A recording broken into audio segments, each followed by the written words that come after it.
Hi guys, this is Erica Weston with Fox Sports Midwest, and you're listening to my favorite St. Louis Blues hockey podcast, Let's Go Blues Radio.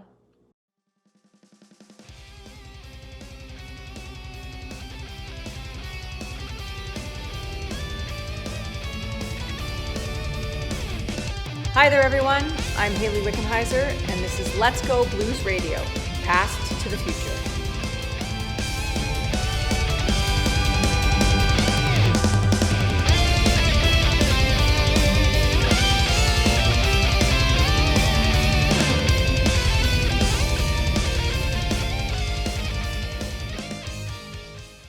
This is Jeff, and again, we are with the Let's Go Blues Radio Past to the Future segments, and this is the past segment of the show.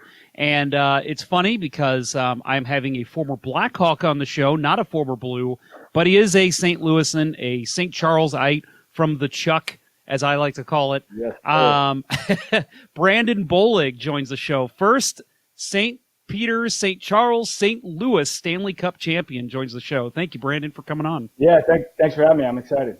So, first of all, I have to ask, where did you grow up in St. Peter, St. Charles? Yeah, I grew up in St. Charles. Actually, I went to just off 94 in Junk Station, and I went to the common, I guess, Missouri question is, where'd you go to high school? I went to Francis Howell North there in St. Charles. I love my time there. All my family and all my buddies are still there, and of course, with hockey, I was traveling everywhere, around the world, around Canada, all that stuff.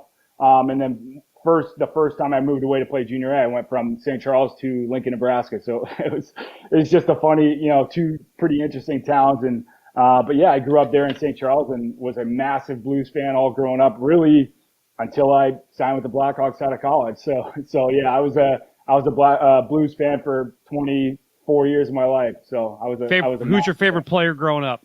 You know what? I would have to go. It's kind of a tie between Shanahan and Brett Hall, but I given how I was as a player and given that I absolutely still to this day love the players that can do it all, like a guy like a Jamie Benn or, even Jerome McGinley, like guys like that kind of do it all, can play, can score, can fight, and, and are leaders. That's my thing. So, I'd have to go with Shanahan just because that was kind of what he did. And, but again, seeing a guy like Brett Hall just fill up the net with goals and do it it looked effortless, on his end. So those are two guys I was huge fans of. And then also, I mean, a guy like Tony Twist, who I got to know, I actually ended up working at one of his restaurants for a couple of years, Twisters there in the St. Charles area. And so I got to know him pretty well. But yeah, luckily we had some good teams back when I was growing up, some good Blues teams. And, to see guys like those three, Curtis Joseph even was a big one in my, not being a goalie, but obviously being a massive fan of Curtis Joseph and what he did for the team. So I have to ask, my friend Brian Gertis wants to ask you, what was it like washing dishes at Twisters? It was actually pretty fun, man. Like, so I walked in there and, I went in. So here's a quick backstory. So when I was in 7th grade, I was actually in a movie. It was a low budget movie. Defiance, 2002. Exactly. There you go. So I was going to ask you about that. Oddly enough, my father in that movie was played by Tony Twist. That's how I got to know him. That's where, my first time meeting him. And that movie was shot over probably a matter of, a few months. And so Tony was there a lot when I was, and so got to know him. He, I think quickly realized I was a young hockey player or whatever.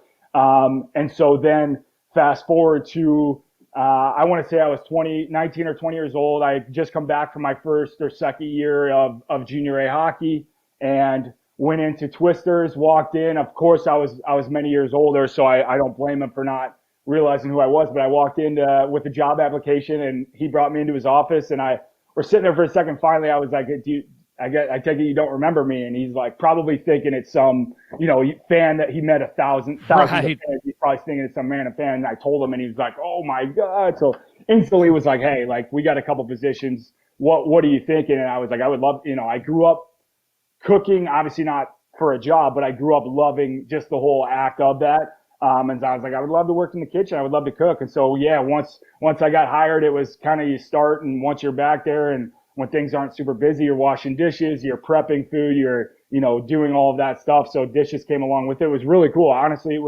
that was my, probably my second, other than working for my dad doing flooring. That was, my second job outside of that. And so I loved it. I did that for a couple of years. And of course, him being a hockey guy, understood that I was working, training my butt off, and juggling all that stuff in my off season. And I honestly couldn't have asked for a better experience. It was just a lot of fun to be around and be in that environment. And in the kitchen, once I got my feet under me, is a super intense environment and chaotic environment, especially once I had enough experience. I was back there by myself, and then a couple bigger parties would come in and I'd have to just manage, everything that was going into that. It was pretty cool, pretty intense. And I actually loved that job. That's great. Well, I want to ask you about, obviously you said you went to Francis Howell North. I've said before, I'm a Francis Howell Viking myself. And it's funny because when we were messaging each other, you said, yeah, we probably did play against each other. And I'm like, we definitely did, because I was 2000 to 2004. You were 2001 to 2005. And I was told to ask you by one of your former teammates, Jeff Hill. I don't know if you remember Jeff. Yeah, of course I do. Jeff says, how much do you remember about the 2003 inline state championship when you beat a stacked Oakville team? Oh, that was my very first ever championship ring I got, was from winning state championship my sophomore year in high school inline hockey. And as I'm sure you know, in St. Louis, roller hockey is massive, and I absolutely still love roller hockey. It's a totally different game. It's hard to imagine, but it is totally different. Obviously the obvious differences being wheels versus blades, but also it's just a much different game. And that was one that once I got to high school, I had played a ton growing up, but my main focus always was ice hockey. And then once I got into high school, they had asked me come on, just come out. So my freshman year of ice hockey, I was fortunate enough to play 4 years of varsity. And with that, my sophomore year out, they had asked, hey, come out for the inline team. You have a spot. And so I did, and it was awesome. And like I said, it's a totally different game to learn and kind of excel at. But luckily, guys like Jeff was a big time roller hockey guy and knew the ins and outs. And I learned from guys like that. And lucky enough, yeah, we won the state championship my sophomore year. I still have the ring. It's funny. And I absolutely love roller hockey and something that, I cherish those memories for sure. Yeah, I definitely played against you because I remember that 03 North team, and my God, you guys were good. Yeah, we were. You destroyed us every time. We were always like, let's just get out of the first period. Let's not get mercy. Yeah, right. Yeah, there you go. Exactly. So what rink did you play at mostly when you were in St. Louis or St. Charles? So growing up, yeah, I was at the Recplex nonstop. So my first year or two playing, I played in Creve Coeur actually, because St. Peter's did not have their program there. So when I played for Creve Coeur, it was, driving from St. Charles to, that area, which wasn't too crazy, but they still have that little kind of rinky-dink Creve Coeur rink, which is awesome. It's still, and I went by there a couple of years ago and it looks the exact same, which is funny to see. And then once the Recplex was built and once the St. Peter's Spirit program came about, it was, I switched over to them their first year active and absolutely loved it because that was basically my backyard and went there, and their first rink, they only had one sheet and it was packed with figure skaters, ice hockey, all that stuff. So we were all packed on one. And then I think actually once right when I was getting to the high school age, they built kind of the outdoor, it wasn't outdoor, but the rink in the back there. And, right.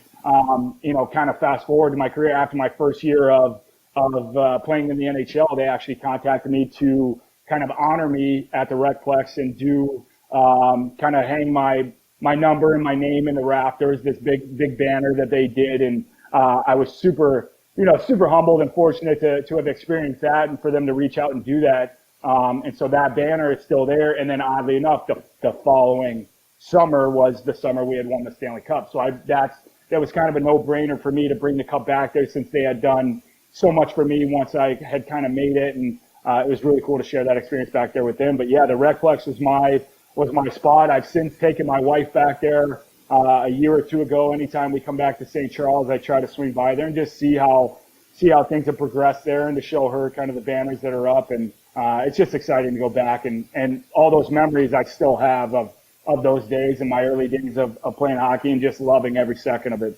Yeah, I was going to say, I still play there from time to time, and you're still hanging up there. And I remember one time I was walking in for a pickup, and there was a guy who, kind of young kid, probably 18, 19, looked up and saw the banner, and he goes, "Why do they have a Blackhawk hanging up here?"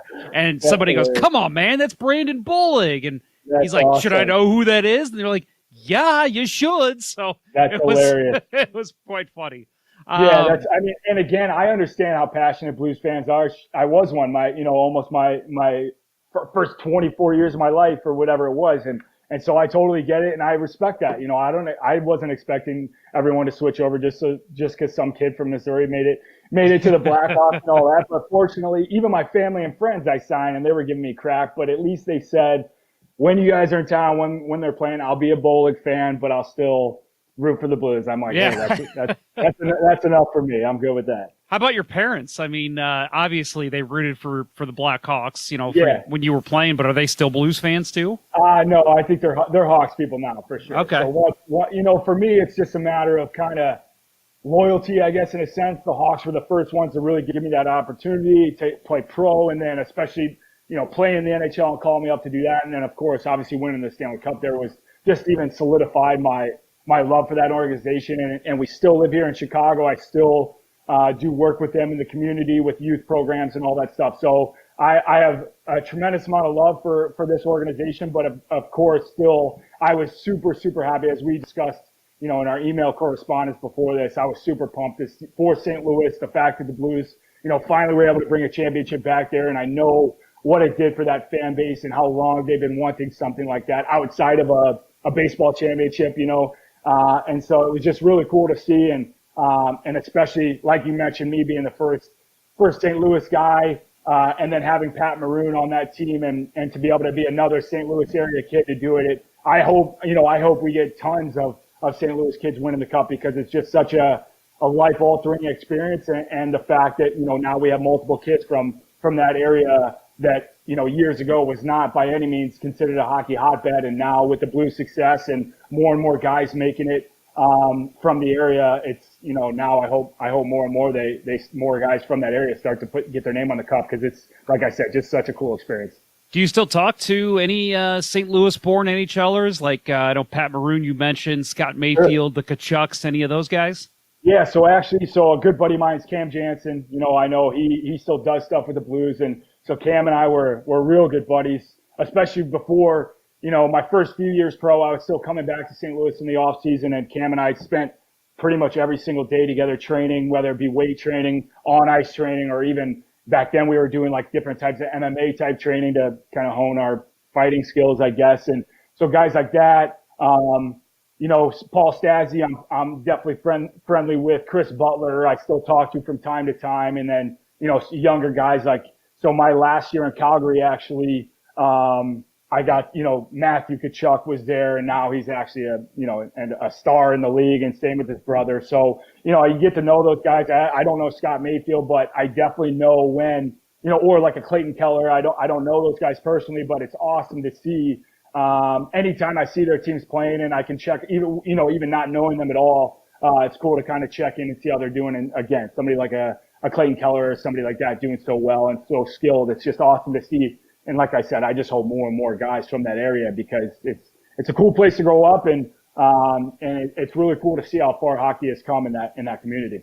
Okay, so I've got to ask, and I didn't prepare you for this, so sorry, I'm going to ask a very hard-hitting question here. Yeah. Cecil Whitakers or emos? I'd go emos, and probably because of the cheese. I don't know what cheese that Cecil Whitaker uses. I haven't had Cecil Whitakers in a very long time, probably since I was a kid. But emos, that cheese just sticks out to me, and they also sell it at like random, I think it's Provel, I think. Yeah, but Provel. They sell it at random grocery stores, and growing up, whenever I'd see the cheese, I'd make my mom get it, and I would just crush the cheese by itself just because it was so good. But now it's funny enough, being here, St. Louis style pizza is super thin, and now being here in Chicago, it's all 4-inch thick pieces of pizza. But no, it's cool. I probably would prefer a thin crust, and because that's what I grew up on, and it's tough to beat emos. So I have to ask, because Dana, your wife, is not a St. Louis native. Have you had her try St. Louis style? She has. She actually loves thin crust pizza too. Anytime we get it here, anytime we get it here. Of course, she grew up on all the ones here like Giordano's and Lou Malnati's and all that, all those Chicago staples. But Yeah, she's a thin crust thing. I don't know if that was a matter of me converting her. I think that was more so her, her deal. But yeah, I mean, we try to stay healthy, but when we splurge, pizza is a hell of an option to go with. We love it.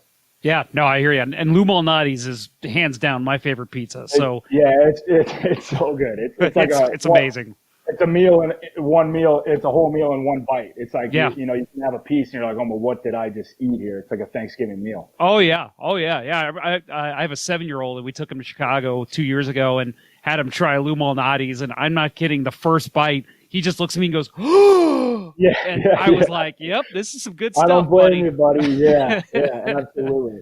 Yep. So I wanted to ask you a little bit about your career itself. Obviously, you mentioned that you played for Francis Howell North. You're an alum there. You actually tried out for the Junior Blues Tier 3 Junior B team. I believe it was your junior year, but you were cut. You tried again your senior year, and you made the team. Trying to go back to that time to not make the Junior Blues B team. That kind of sour you on hockey a little bit, or did it do the opposite?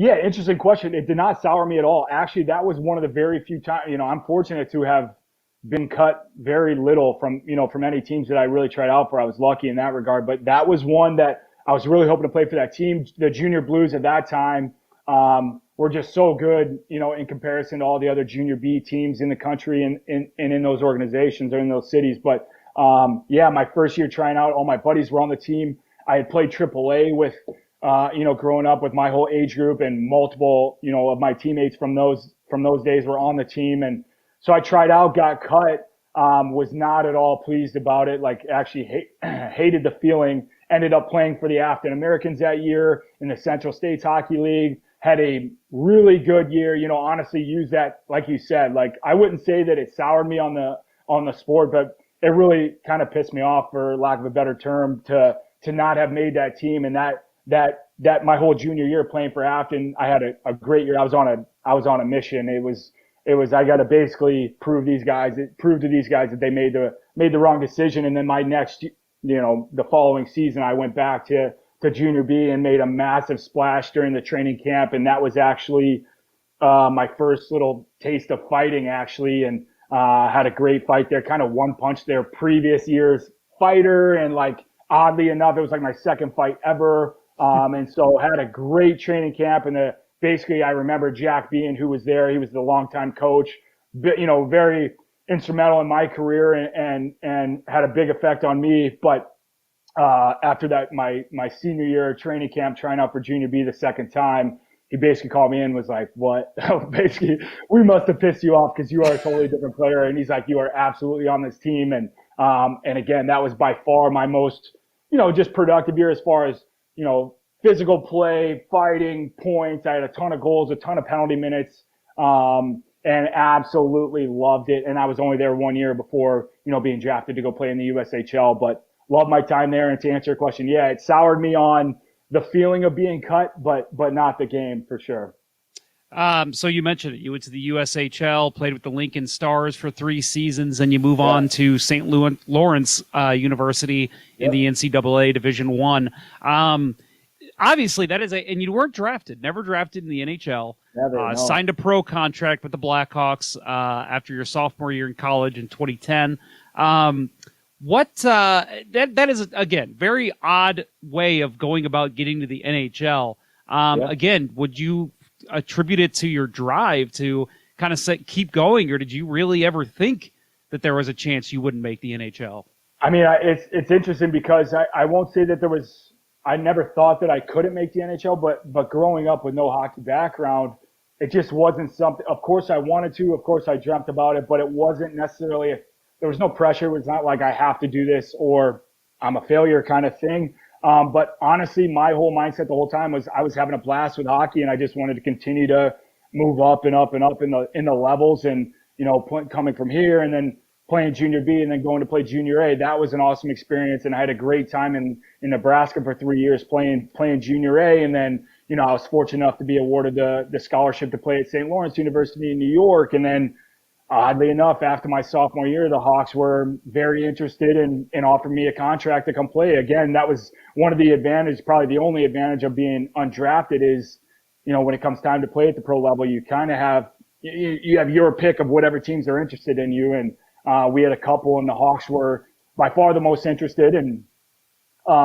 so the fact that, after my sophomore year, I had a great 2 years in college and really used those 2 years to work on my skills, take fighting out of it, and really use those 2 years to work on my skills. And, I set up my college class schedule so that I could come early in the morning by myself and get a whole extra, session of training in, and it paid off. And so after my sophomore year, the Hawks were very interested, and I weighed the pros and cons. I was getting a full scholarship to play in school, a very expensive school, and academically a really good school. And so that was a tough decision to make. And then ultimately it was like, what, I got to try this out, try my hand at the pro level. And, fortunately in hindsight, obviously it ended up working out for me, but that was a decision that, that I put a lot of thought into, and ultimately am very happy with the decision I made.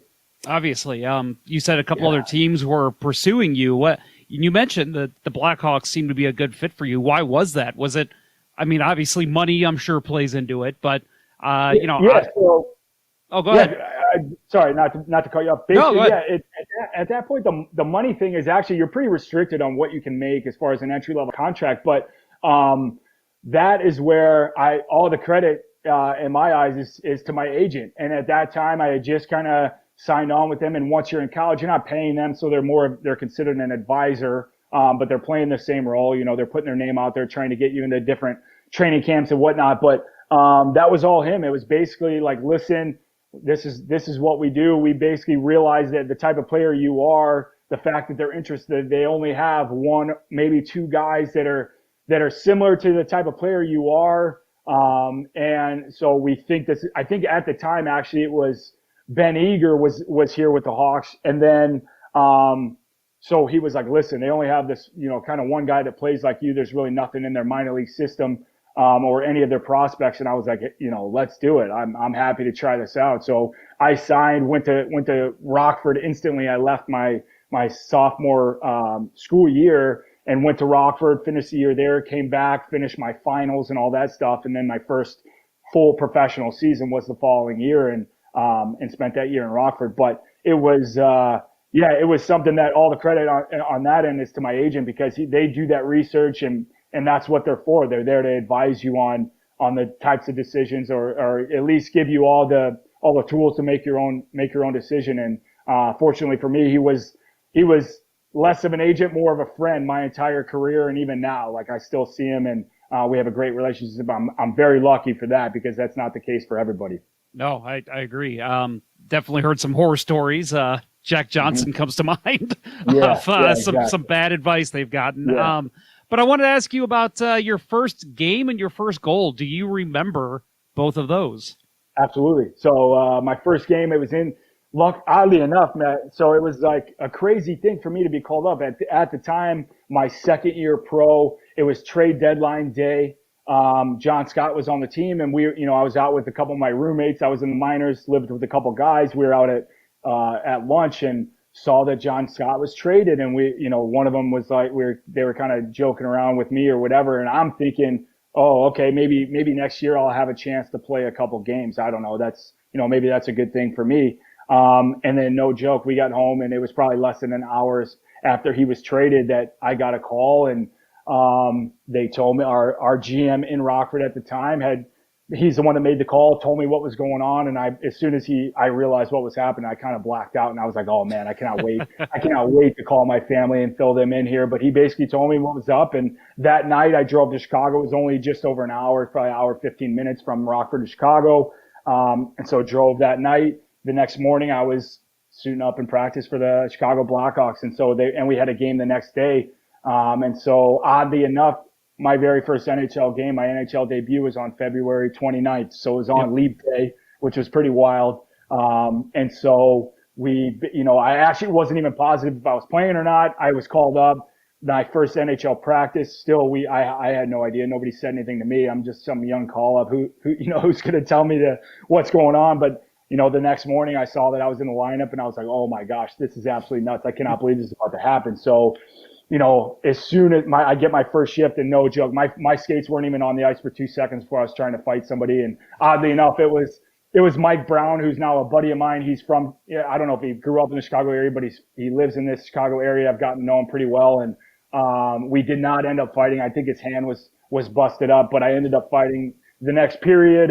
And, that at that time was all I was interested in, was making a splash in that department and fighting anybody I could. And so my call-up year, so I think it was 18 games the rest of the regular season. I played all 18, which was pretty awesome. I think I fought like 10 or 11 times, something. So I was fighting as much as I possibly could. And then fast forward to my first goal was actually, we made playoffs that year. So first round we played Phoenix, and game 2 was in Phoenix. They had a great team that year. I think they lost in the conference final that year in 2000, whatever, 11 or 12. I can't remember the year, but so they had a great team, and we, game 2 was in Phoenix, ended up scoring on a awesome, I don't know, it was just such a cool experience to fire a nice little shot in there and beat Mike Smith, who at the time was one of the best goalies in the game.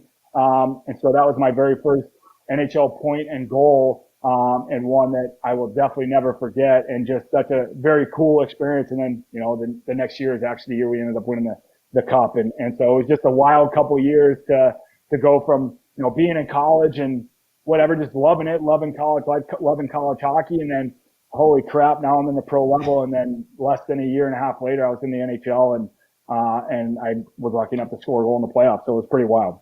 And you fought Luke Shen was the first fight. I did fight. He's a tough customer. He's tough. He's a big boy, big Canadian guy. And that's not necessarily, he's definitely a tough player. I wouldn't consider him a fighter just because he was a lot more valuable than, he provided a lot more than just being out there fighting. But he actually, so in the second period, we kind of got locked up. He gave me a pretty good check along the boards. We ended up fighting, and then we were in the box, and he looked over and he's like, are you a fighter? And I was like, I am. And so I was super pumped to get my first fight out of the way. And he's like, oh, you were probably looking for that. And I was like, I absolutely was. So I'm glad that you obliged. But yeah, so, I ended up talking to him a couple of times, throughout my career after that. But yeah, it was Luke Shen, and it was a good fight to get out of the way. And it was no turning back. I tried to fight every single game after that.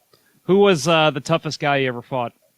I get that question a lot. I would have to go with, there was guys in the minors that I would fight. Like I fought Reeves a bunch in the minors, and then even in the NHL, I fought probably Ryan Reeves the most of anybody else in my career. He is a guy that, for lack of any other term, he's a handful to say the least. He's a big boy, tough guy, like strong, really long, really everything you ask for in a fighter. But, so he was a guy I fought all the time. But somebody like a Brian McGrattan was crazy tough. I ended up fighting him, and then ended up playing with him. So he's a teammate and buddy of mine. And then, guys like Mike Rupp, who's a big dude and played in the league for so many years and had a lot of success.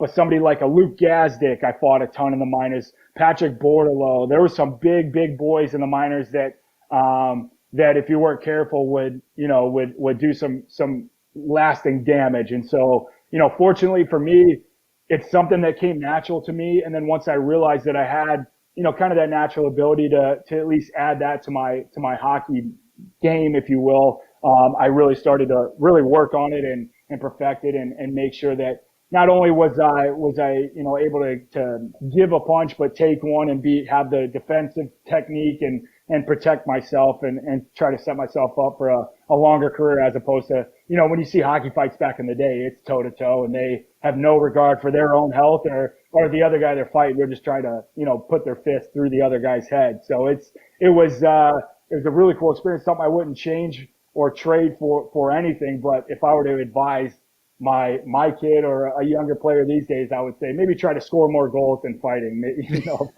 It's a tough job for sure, and it's it'll leave you sore too often. Yeah, no, I can imagine. I mean, I've gotten in some very minor scraps in my day, and sure. I know the next day I'm thinking, why did I do that? I'm so sore. Yeah, exactly. But, I wanted to ask you, and I know we're going to go way over on the half hour that I quoted you. Hope that's okay. Yeah, no problem. Figure we're both quarantined. We have nothing else better to do, right? There you go. So obviously you said you won the Stanley Cup in 2013. You appeared in 5 postseason games that time. And so you're the first St. Louis native to win the Cup, as we've mentioned. Yeah. What was it like for you to raise the Stanley Cup? I mean, did you ever think that would be a part of your life that you would ever be able to live out?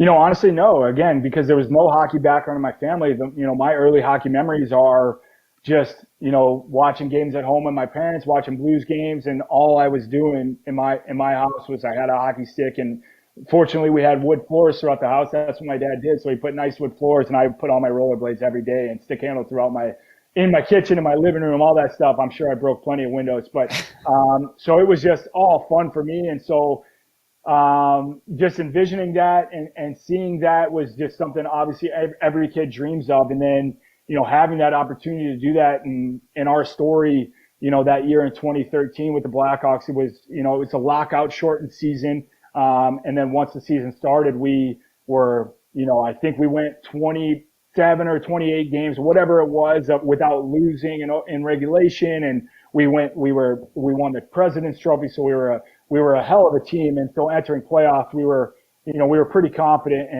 in our ability. And so as that process went on and being down 3-1 in the second round, we were down 3-1 to Detroit when they were still in the Western Conference, and coming back from 3-1 to beat them in Game 7, and then beating the Kings in the third round, and then playing Boston, and just two original six teams, and playing here. Like, I've never heard an arena louder than Game 1 of the Stanley Cup Final here at the United Center, and playing those guys, and it was crazy loud and crazy, just a wild experience to be a part of. And I'm lucky enough to have played in a couple Stanley Cup Final games, and that was just such a cool experience. We actually ended up winning Game 1 in triple overtime, which was, again, just added to the wild story. And then Game 6 in Boston, the team had flown all of our families out there, and we were down with like a minute 30 left. We were down by a goal. So we're all thinking, all right, maybe we go back to Chicago for Game 7, and then hopefully we win it there. Bickle ties it up. 17 seconds later, Bolin takes the lead. And we're going insane. And so then it's like it's a complete roller coaster, thinking you're losing, to then thinking, okay, cool, we're going to go to overtime. And then, oh my God, we're actually about to win this thing. And so we did bolt out on the ice. Everyone's going absolutely berserk. And I was extremely nervous, to say the least, to touch the cup, but because I didn't want to drop it, I was like wiping my hands. I was wiping my hands like crazy on my jersey, on my pants, and all that stuff to make sure that they were as dry as could be. And so as soon as I got to touch that thing and to hoist it and kiss it and skate around the ice with it, it was just the coolest experience ever, and one that, of course, I or anybody else that's experienced it will probably never forget. And so then to do that, to have your family there, to come running on the ice to enjoy it with you, and then you get your time, you get to go back in the locker room, and then it's just all the boys, all the coaches and staff. And so that's a pretty intimate, exciting, experience to be able to party like that in the locker room. And then, yeah, it's, the entire thing I wouldn't trade for anything, and one that, I'll be pumped to tell my kids and grandkids one day. And, it's like I said, something I wouldn't trade for anything. Yeah. So that year you played your first game in St. Louis as a member of an opposing team. Yep. You played at the Scott Trade Center on February 28th, 2013 in St. Louis. Yep. Again, the lockout shortened season. What was it like coming home for the first time? It was actually, it was pretty nuts. Actually, so I think that must have been my fourth NHL game ever. I got to play in St. Louis at the Scott Trade. Wow, so I'm a terrible host. I don't mean to do that. I just wanted to tell you so my fourth NHL game ever was when I was called up, and I played my very first game against Toronto. I had no idea how long I was going to be up, and I quickly looked at the schedule, and I was like, oh my God, we play in St. Louis here in like a week. And so I was just praying, please keep me up for at least a week. Just let me play in that game. And so that was my very first NHL game in St. Louis against the Blues. And that was another thing. I stepped on the ice, looked down, I see Ryan Reeves stepped on the ice. I went over, instantly tapped him on the shin guards. I'm like, let's do this. And he, again, always said yes. And so we had a great fight right at center ice. And I was so pumped to be able to do that. And then I could kind of relax and play hockey, because I was just so amped up and so so ready to go, and I needed to get a fight out of the way. But like you said, the following year to come back, and every time I played in St. Louis, I was fortunate enough to have so many family and friends in town. And, probably the coolest thing for me was in 2000, that year, the following year in 2013-14, we played the Blues the first round of playoffs, actually. So we were down 2-0 in the series. The Blues beat us both games 1 and 2. We ended up coming back to win it. But that was so not only was I close enough to be playing against my hometown team as a rival opponent, and play them often, I also got to play them in the postseason, which was a super cool experience for me. And, just to see, again, being on the fan side growing up and knowing how passionate those fans are, and then being on the other side and being booed and probably stuff thrown at us and all that it was cool to see both sides of it. I actually believe I was at your first game that I think about it, and I remember you getting an applause after the fight, so I bet that was probably pretty cool. Yeah. My adrenaline was at the max, so I wasn't hearing anything else going on. So I appreciate that if that happened. That's awesome. Yeah, no, it was great. We always love our St. Louis boys. We talk about it on the show a lot, how great it is to get the St. Louis boys in the NHL, and like you winning the Stanley Cup, like Pat Maroon, something I always root for, and I know my co-hosts root for as well. I appreciate that. Yeah, thank you. Of course. So let me ask you, playing against the Blues, you had to hate somebody, right? Was it David Backes, TJ Oshie? Who was it that really kind of grinded your gears? You know what's crazy is that it's like, yeah, you do hate them, but then as soon as you meet them, it's like they're the nicest dudes ever. So now Oshie and I share the same agent. I've seen him plenty of times off the ice. Great guy. David Backes, actually, again, somebody I had met multiple times, and having played against him multiple times, and then met him off the ice. The first time I think I actually hung out with him at all was at an NHLPA meeting in New York City. And so I got to actually get to know Backes, and I was like, this dude's the nicest guy ever. How am I supposed to go out and try to hit him or whatever it is? But yeah, there's guys like that. Honestly, there was no bad blood other than, and I wouldn't even consider it bad blood. It was Reeves. Me and Reeves we fought almost every chance we had against each other. And whether I was with Chicago or Calgary, a few years later. But even at the beginning, it was him and I were definitely rivals. I wouldn't say there was any personal bad blood. We didn't really know each other off the ice. But then as we fought more and more, and as we kind of were in the league a few years, it also I found both of us were, I guess, I wouldn't say friends, but more cordial on the ice. It was more and more respect every time him and I played against each other. So it was funny. It was at first we were trying to kill each other, and then it was, well, we'll fight if we need to, but there was more of a cordial relationship there, which was funny. But yeah, I never really had a hatred for guys, but I knew my role full well. And if there was a time, I fought buddies of mine, right? So if there was a time I needed to do that, the friendship was on the back burner, and we'll do this for now and be buddies after. Yeah, we hear those stories a lot. I love that. It's funny because I've never played at your level, but even now in men's leagues, there'll be a guy that I'll pitchfork in front of the net or hit into the boards a little extra hard because I know this is a guy that's gonna be messing with me all game. But then after the game, we're sitting around having beers. It's the strangest thing about hockey. That's hockey for you, man. That's the respect factor. That's right. So I want to talk to you about what you're doing now. So right now, you and your wife, Dana, you guys are working on some pretty cool stuff, some workout equipment, and I think and I wanted to have you on because this is perfect right now for people like me who are looking for a way to stay in shape. I go out and play street hockey with my son, and I'm like, oh yeah, I'm still staying. No, you're not doing anything. You're just shooting the ball in the net. So what is DanaEve.com? Yeah, so that's our company. We actually launched it in November of 2019. And so, my wife, to her credit, she's a certified personal trainer, and to her credit, she had this idea for years. She is a former Division I athlete. She played soccer at the University of New Mexico. Actually, that's her jersey here. I guess on this side, that's hers hanging up right next to me, here in our office. And so she had a great soccer career, grew up playing that her whole life. And, she's the one with a massive passion for fitness. And, so after her soccer career ended, this whole idea started to come about and kind of ferment in her mind and kept going. And then once her and I started dating and got engaged, got married, all that. And once I retired officially in 2019, it was, all right, I'm jumping in this thing full-fledged with you, and let's make a business out of it. And so it started, my wife went through the process of getting our own set of resistance bands manufactured with the intention and the idea of this being like a travel, we call it our anywhere gym.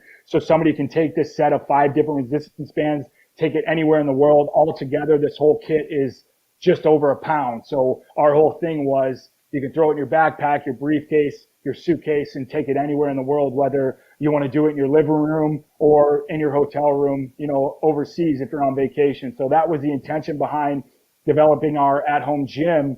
And then what we are launching on April 20th here, which we're super excited about, is a video subscription service. So we had this idea. We had it probably a few months back, and we're going through the process of doing it all and figuring out how we were going to, make this work and how we were going to provide this to the consumer. And it was as soon as this unfortunate, COVID thing happens, everyone's quarantined, nobody can leave their homes. We're finding more and more people reaching out to my wife for different workout tips, different workout ideas. And we're like, you know what, let's go into overdrive here, get this video subscription service launched, and be able to provide people with a high quality, affordable option to stay fit at home, because people don't realize how important it is to stay fit for your physical health, but also for your mental health. And there's so much that goes along with it. We're both big advocates of mental health and overall body wellness.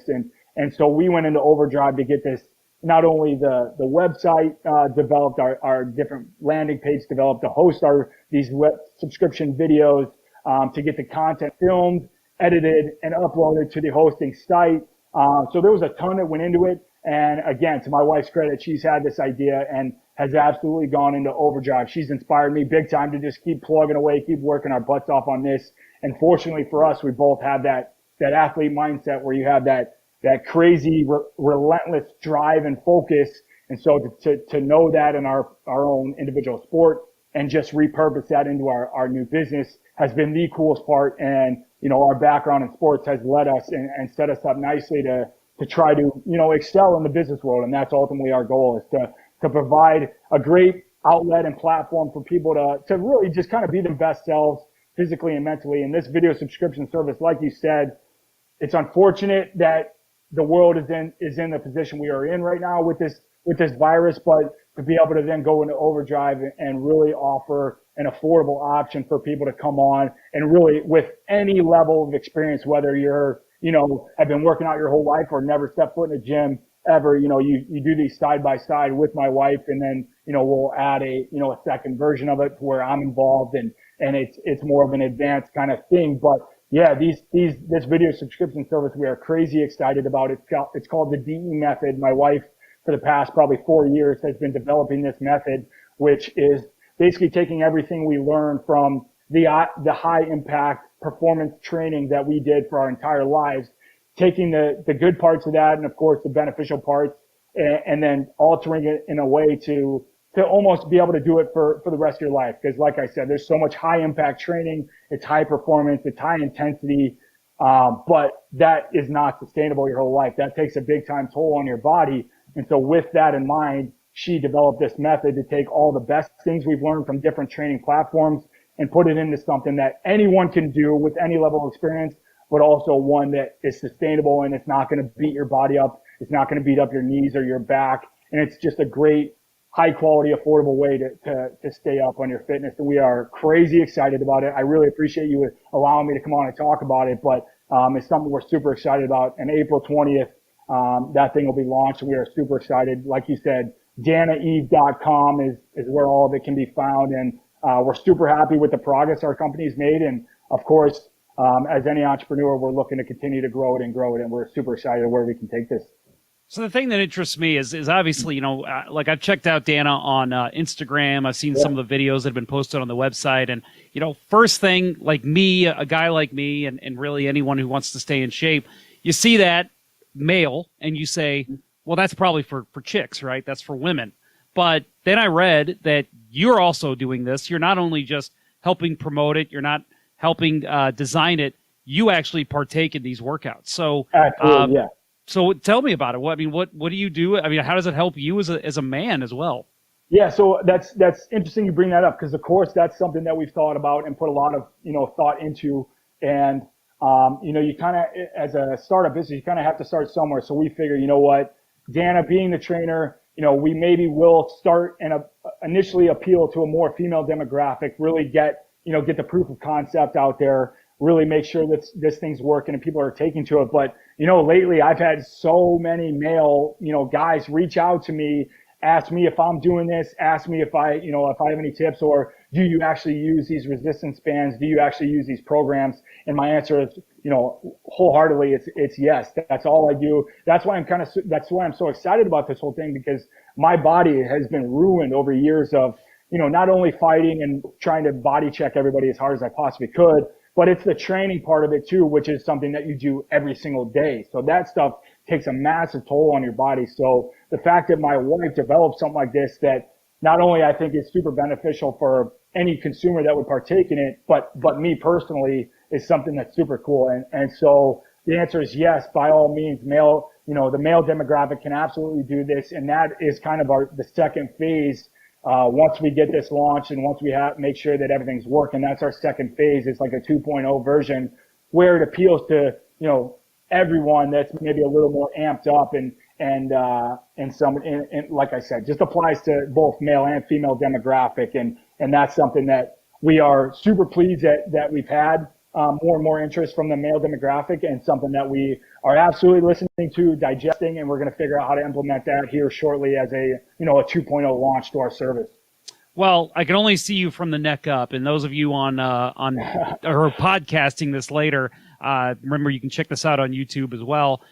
You look like you're still in great shape, and that's hard to do for somebody who just left the game. I mean, no offense to any former players, but we've seen some guys who've gone the other way. They eat crazy and they don't work out, and it just balloons them real quick because you have that lifestyle, and you take away the skating, the workouts, and it's gone. But this has definitely helped you stay in shape.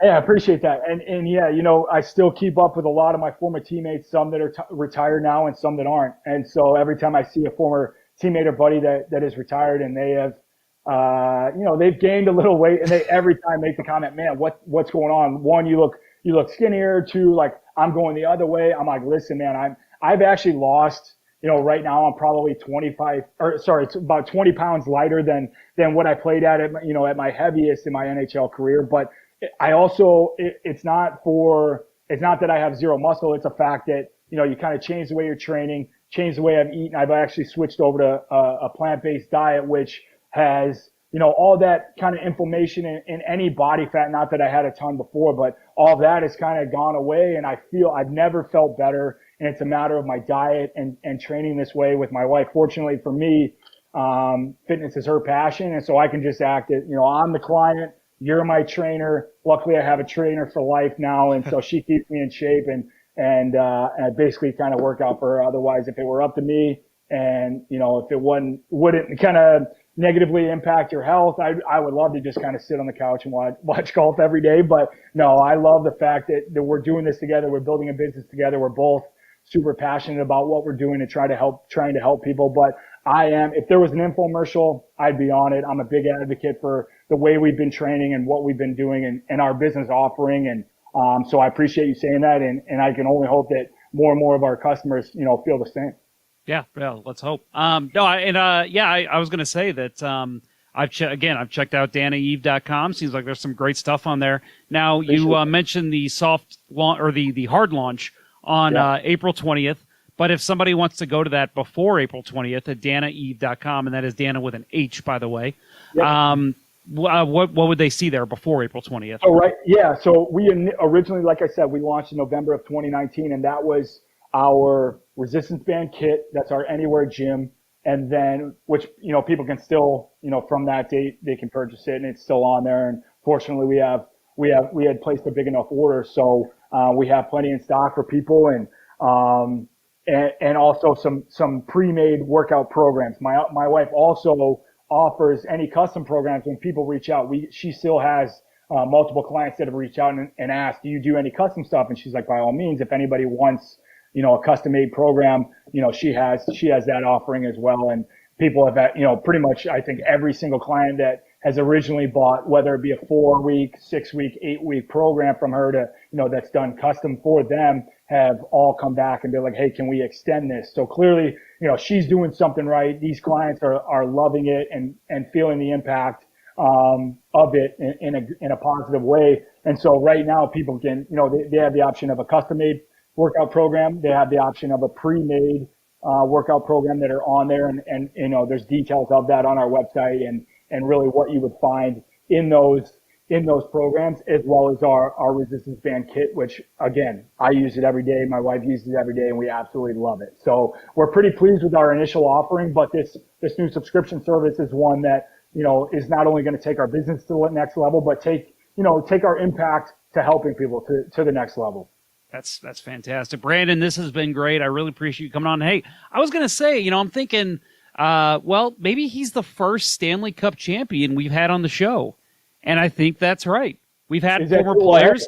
We had Cam Jansen on, but it was, obviously he's not really a Stanley Cup champion. Yeah, he was a part of it, but not as a player. No, I hear it. Yeah. So I'm going to. I'm sure Cam made for a pretty entertaining interview, by the way. Oh, he always does. He's an awesome, interesting fella. Yeah, he'll probably be on later this summer, so I'll make sure to bring up that we had an actual Stanley Cup champion on. Hey, those are your words, not mine. I don't know if I want to lock horns with Cam these days. He's still quite the animal. Oh, he's quite the animal. Still a big guy, still in great shape. I appreciate that. Yeah, it's an honor to come on, especially as the first Stanley Cup champ as a player, and I appreciate that. Yeah, of course. Brandon, I want to make sure that our listeners know where they can find you, find Dana on social media, as well as obviously danaeve.com. And again, that is DANNAHEVE.com. But where can they find you guys on social media? So on social media, it's my wife's account. It's our main business account. It is, again, DANNAH_Eve. So it's Dana_Eve. On Instagram, same with Twitter. I have my social media that I promote, our business as well as any community stuff. We're both philanthropic people and would love to get back to the community any way we can. And so mine is BD_Bollig. That's on Instagram. My Twitter, as you have on here on the site here, is Bollig87. Again, we're both fortunately, I still have a good following from fans that I've had, a great experience with fan interaction, and I truly appreciate that. And now seeing them, start to take hold of our business and really become fans of our business, and not just Brandon Bollig as a hockey player, but, myself and my wife as business people is a really cool thing to see come full circle. Definitely appreciate all the support. I appreciate you, willing to promote this for us. And again, we view this as of course, a great, business opportunity to set ourselves up for a nice, comfortable future for us and our family, but also our version of helping people out and providing a great platform and a great outlet to keep yourself, in tip-top shape mentally and physically. And that's really how we live. That's kind of what we live by and hope to, kind of display that to all of our consumers. I was reading, it's kind of funny, we'll close on this thought, that you had to basically learn everything because you guys had a plan for this, and it was, we'll have this, we'll have this marketing guy do this, and we'll go to this office and have this done. But then this quarantine hit, and it was, oh God, we got to do all this ourselves. What was that like for you? It was, we had kind of all those things in line. We had a studio lined up to start filming all this content. We had, a couple people that were going to do the production of the content, the editing, the shooting, the editing, the uploading. These are things that I knew nothing about. I still am pretty, technology challenged. But I honestly, her and I took to YouTube to not only figure out, the right camera lens or the right lighting and all this stuff. And we got all that stuff, really just did our own research, a whole mess of Google searches, and really figured it all out. Once we got all the equipment, started shooting, then it was a matter of, figuring out how to edit it, how to produce it, how to upload it, how to add, cut it and add different titles and all the effects that we needed. But it's been super fun. It's been a matter of, just again, learning and it's kind of a blessing in disguise because of course, if we're going to continue to grow this business, which we are, it only bodes well for us to know every step of the way in every aspect of our business. So it's almost a forced education aspect, and has allowed us to learn the ins and outs. And then, if and when this, the COVID has passed, and, hopefully the country and the economy and all that gets back to normal, if we are able to outsource that as we grow, then at least we know that we have our footing under us. We know how things should progress in in that path of our business, and how, making sure all of our ducks are in a line. And so it's, like I said, a blessing in disguise that we've had to do it ourselves, because I only think that'll set us up for more success down the line. And one thing I forgot to mention, we're also doing soon here, probably within the next couple of weeks, launching our own podcast, and it'll also be a video podcast like this. And so that'll go well with figuring out the editing, the shooting, editing, all of that, the uploading to the different podcast hosts. Our podcast is going to be, honestly, both being former athletes, making the transition into life after sports and life into the business world. Our podcast is called After the Final Whistle. And so we're super excited about that. Keep an eye out for that, in the next coming couple weeks. And, we have a lot of balls in the air here, a lot of wheels turning, and a lot of projects on the go, but, we are super excited about it. It's a great way to stay busy. And we can't thank you enough for, the opportunity to come on here and promote that, and, excited of where this thing is going to go. Yeah, of course. That's Brandon Bollig, former Blackhawks, Stanley Cup champion, and one of the founders of DanaEve.com. Thank you very much for coming on, Brandon. Appreciate it. Thanks a lot, Jeff. I appreciate it. All the best to you guys. You too.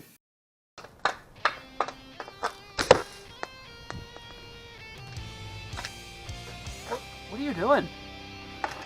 Why are you watching me right now? Don't you know you can be podcasting Let's Go Blues Radio right now and check out an interview about somebody who's a prospect in the organization? What are you doing? Why are you watching me? Get out of here. Go.